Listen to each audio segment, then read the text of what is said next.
Zimmerman Industries volumetric mixers are designed to provide years of dependable service with a minimal amount of maintenance. There are 3 levels of required service. These are daily, weekly, and every 6 months. This chart lists all 3 categories, identifies the item to be serviced, the type of service called for, and the quantity of the service points. Additionally, the items are numbered. These numbers are used to locate the item as it is located on the unit. Let's begin by going over the daily maintenance items. The first item listed is the material feed idler shaft. This calls for grease to be applied and details 2 grease points. The idler shaft is located in the front of the unit and is used to maintain correct tension of the material feed chains. The idler has a bronze bushing and must be greased daily to avoid premature wear.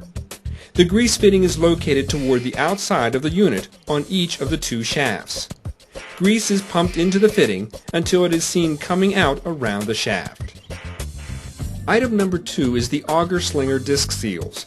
This also receives grease and has 1 grease point. The slinger disc seals are located around the coupler that attaches the auger motor to the auger shaft. These are rubber and are used to keep the water and slurry from leaking out. Grease is applied daily or every 4 hours if used continuously and keeps the seals from drying out and shrinking. If this area is not greased, the seals will overheat from friction and prematurely wear out. This will cause spillage at the rear of the auger and subsequently change the nature of the material being produced. The next 2 items concern the pneumatic system on the unit. We utilize air pressure to operate the vibrators, deliver liquid admixtures, and open the water control valve. The first item that is serviced is the water separator. This is drained daily.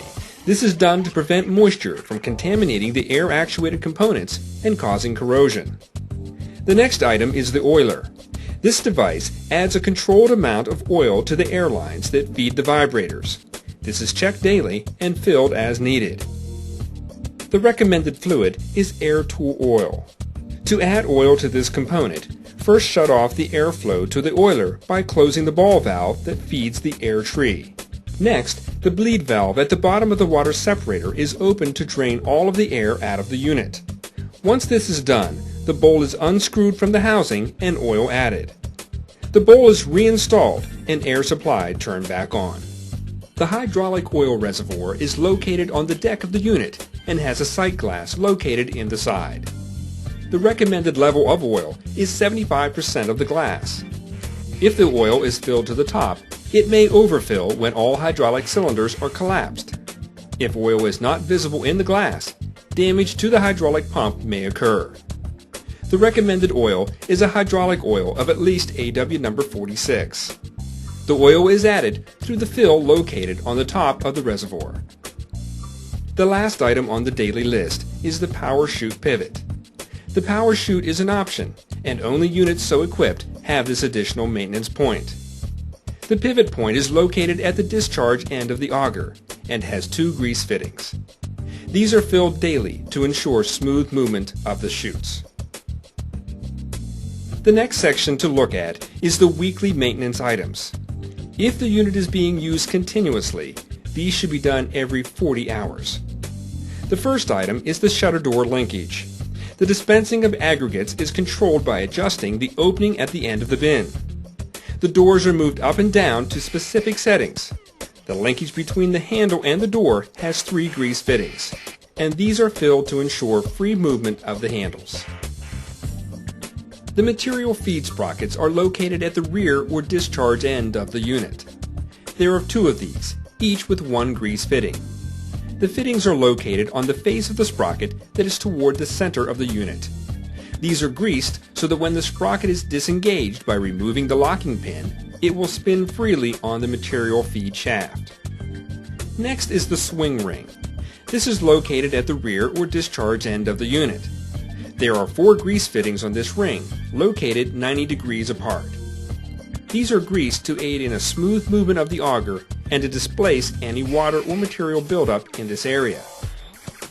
The auger lift pivot is located at the rear or discharge end of the unit. There are 2 grease fittings, which are filled to displace moisture and aid in ease of movement. The cement bin clutch is located on the passenger side of the unit under a hinged cover. There is one grease fitting on this sprocket, and it is lubricated so that the clutch may be disengaged easily. The shaft should also be coated with anti-seize at this time. The last section consists of items that need to be serviced every 6 months. The first 5 are bearings that need a minimal amount of grease. We utilize sealed bearings in each of these locations. They are designed to turn at a much higher speed than they will ever achieve in this application, and therefore require minimal service. Each of these should be given a small amount of grease at the 6-month interval as noted. Over-greasing these bearings will cause the seal to come out of the seat. When this occurs, the grease will no longer stay in the bearing and it will need to be serviced daily to avoid failure. Cement bin agitator shaft bearings. These are located on the driver's side of the unit on the forward side of the cement bin and have one fitting each. Cement bin chain feeder bearings. These are located at each side of the cement bin, 2 on the driver's side and 2 on the passenger side of the unit. Each has one fitting.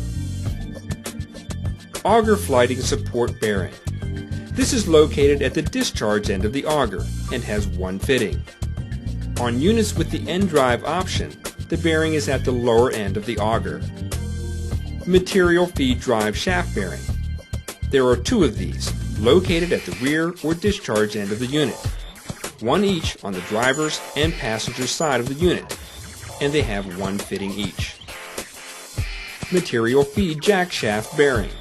There are 2 of these, located at the rear or discharge end of the unit, 1 each on the driver and passenger side of the unit, and have one fitting each. The angle drive gearbox is located on the passenger side of the unit and is checked by looking for any evidence of leakage at the seals or housing. There is a small pipe plug located at the top of the housing. This plug is removed to check the level of the SAE 90 weight oil. It should be filled as needed. The last item is the hydraulic return filters. There may be 1 to 3 of these depending on model and options. They are located at the hydraulic reservoir, and the elements are to be changed as specified. Failure to change these may result in contamination of the hydraulic system. For more information, contact Zimmerman Industries at 888-577-6499 or visit us at www.zimmermanindustries.com.